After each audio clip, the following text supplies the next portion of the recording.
Dear students, आज हम इस लेक्चर में जैकोबी मेथड पढ़ते हैं। To solve the partial differential equation by using the Jacobi method. Jacobi method हम कहाँ पर यूज करते हैं? आपका ये मेथड तब यूज किया जाएगा जब आपके पास इंडिपेंडेंट वेरिएबल मोर देन 2 होंगे। जब आपके पास इंडिपेंडेंट वेरिएबल 2 से ज़्यादा होंगे तो हम जैकोबी मेथड का यूज करते हैं। तो आपके पास इस बुक में जो जैकोबी मेथड यूज किया गया है वो 3 वेरिएबल के लिए यूज किया गया है। तो हम 3 वेरिएबल पर जैकोबी मेथड को डिस्कस करते हैं। कहते हैं कि this method is use to solve partial differential equation. यह मेथड उन पार्शियल डिफरेंशियल इक्वेशनों को सोल्व करने के लिए यूज किया जाएगा इन्वॉल्विंग 3 और मोर इंडिपेंडेंट वेरिएबल। जो पार्शियल डिफरेंशियल इक्वेशन 3 या 3 से ज़्यादा इंडिपेंडेंट वेरिएबल को इन्वॉल्व करती हैं। ओके, तो what are the working rule for Jacobi method? तो यहाँ हम डिस्कस करते हैं working rule for solving partial differential equation by using the Jacobi method. आपके पास कोई भी इक्वेशन दी मिलेगी, let the given equation with 3 independent variable. 3 independent variable में हमने इक्वेशंस मान ली, वो है f of x1, x2, x3, p1, p2, p3 is equal to 0। Okay, तो सबसे पहला स्टेप क्या है? सबसे पहला स्टेप है कि आपको जैकोबी एक्सिलरी इक्वेशन लिखनी है। वो आपको याद रखनी है। जैकोबी एक्सिलरी इक्वेशन है dx1 bye minus curly f by curly p1, dp1 bye curly f by curly x1, dx2 by minus curly f by curly p2, dp2 by curly f by curly x2 is equal to dx3 by minus curly f by curly p3 and dp3 by curly f by curly x3। Okay, अब given जो equation दे रखी है उसका use करके हम ये 6 के 6 पार्शियल डेरिवेटिव की वैल्यूज़ निकालेंगे और वो वैल्यूज़ निकाल कर इस इक्वेशन के नीचे पुट कर देंगे। ठीक है, ये टारगेट रहेगा फर्स्ट स्टेप में। सेकंड स्टेप क्या कहता है? Solve the equation. ये जो आपके पास इक्वेशंस आई है इसमें से कोई भी 2 पेयर लेकर हमें इक्वेशंस को सोल्व करना है। Solve this equation two obtain 2 additional equation. जो सॉल्यूशंस आएंगे उनमें उनके नाम, एक का नाम कैपिटल F1 रख देंगे और एक का नाम हम क्या रख देंगे बच्चों? Capital F2।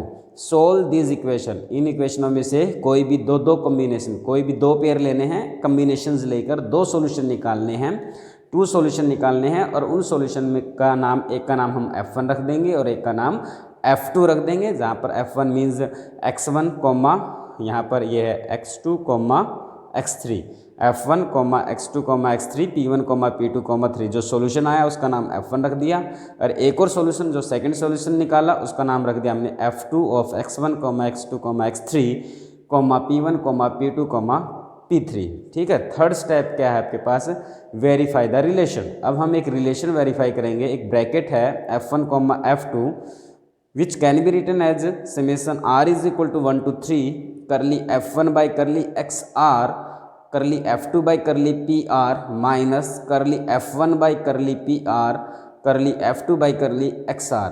ये जो ब्रैकेट है इसको सोल्व करें और इसकी वैल्यू क्या आ जाए? अगर आपके पास 0 आ जाती है तो गिवन पार्शियल डिफरेंशियल इक्वेशन आपके पास कंपैटिबल होगी, मतलब सोल्वेबल होगी, हम उसको सोल्व कर सकते हैं। क्लियर?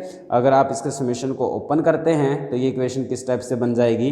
करली f1 by curly x1 dot करली f2 by curly p1 minus करली f1 by curly p1 dot करली f2 by curly x1 plus similarly जब r को 2 पुट करेंगे तो ये वाली टर्म आ जाएगी और जब r को 3 पुट करेंगे तो ये पुट करेंगे। स्टेप 4 क्या है? If equation 4 is satisfy. ये जो इक्वेशंस आई है जो आपने निकाली है, अगर ये इक्वल टू 0 आ जाता है, अगर ये इक्वेशन क्या हो जाती है? सेटिस्फाई हो जाती है, देन सोल्व इक्वेशन नंबर 1। जो गिवन इक्वेशन है, equation number 1, equation number 2 and equation number 3। अब इक्वेशन नंबर 1, 2 और 3 को p1, p2 और p3 की वैल्यूज़ के लिए सोल्व करना है। तो then solve equation number 1, 2 and 3 for p1, p2 and p3 in terms of x1, x2, x3। Clear है? जब आपके पास p1, p2 और p3 की वैल्यूज़ मिल जाएंगी तो फिर नेक्स्ट टारगेट आपका क्या है? इन p1, p2 और P3 की वैल्यूज आप इस इक्वेशन के अंदर पुट कर देंगे। dz is equal to P1 dx1 plus P2 dx2 plus P3 dx3, putting the value of P1, P2 and P3 here and integrating. After integrating we get the complete integral solution of given partial differential equation. Okay students, अब इस method को समझने के लिए हम एक example लेते हैं एक्सरसाइज 3.4 से। Question number 4 here, question number first here, find the complete integral of, आपके पास एक इक्वेशन दे रखी है P1 cube plus P2 square plus P3 is equal to 1, और इस इक्वेशन का हमें बच्चों कंप्लीट इंटीग्रल निकालना है bye using the Jacobi method. Okay, तो आप इस इक्वेशन को लिख लेते हैं। ये किसके, f of x1, x2, x3, P1, P2, P3 is equal to P1 cube plus P2 square plus P3 minus 1 is equal to 0। Okay, अब इस इक्वेशन को पार्शियल डेरिवेटिव निकाल लेते हैं with respect to x1, x2, x3 and P1, P2, P3। तो we have करली f by curly x1 is equal to 0, करली f by curly x2 is equal to 0, करली f by curly x3 is equal to 0 and curly f by curly P1 is equal to 3P1 square, 3P1 square, curly f by curly P2 is equal to 2P2 and curly f by curly P3 is equal to 1। Okay, ये जो partial derivative आपने निकाले हैं Jacobi axillary equation के अंदर put कर देंगे।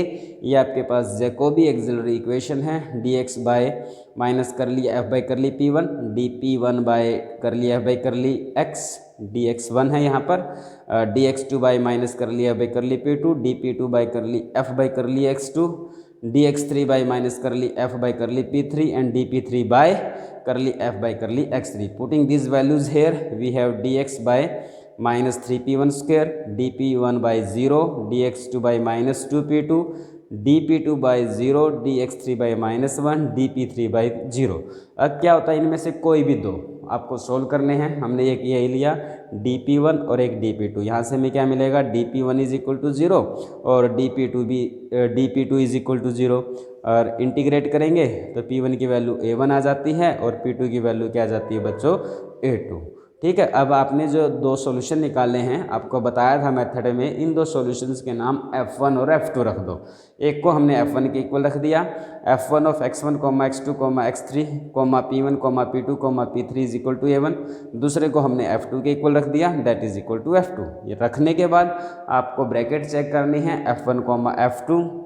उस ब्रैकेट को ओपन करने का प्रोसेस आपको पता है, करली f1 बाई x1, करली f2 बाई करली P1, बीच में इधर क्या रहेगा, मल्टीप्लिकेशन रहेगा। ओके स्टूडेंट्स, बीच में यहाँ पर क्या है, इनके बीच में मल्टीप्लाई का सिंबल है। ओके, तो करली अगर f1 का derivative with respect to x1 है, f2 का P1, अब उल्टा कर दो, f1 का विद रिस्पेक्ट टू P1 कर दो और f2 का विद रिस्पेक्ट टू x1, फिर आप x2 P2 के साथ करेंगे, फिर आप x3 और P3 के साथ करेंगे। ओके स्टूडेंट्स, अब इनकी जो पार्शियल डेरिवेटिव की वैल्यूज़ आपने ऊपर निकाली हैं, इनके डेरिवेटिव निकालेंगे।